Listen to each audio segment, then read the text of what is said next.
Zapravo nisam bila još uvek rođena, bila sam u maminom stomaku, moja majka je tada polagala ispite za solo pevanje i da nije bilo mene, ona ne bi položila.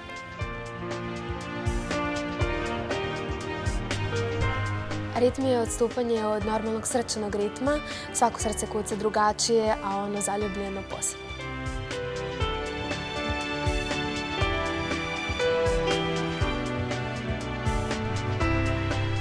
Imam dosta snova, ali moj najveći san je trenutno da Euroviziju dovedem u Srbiju.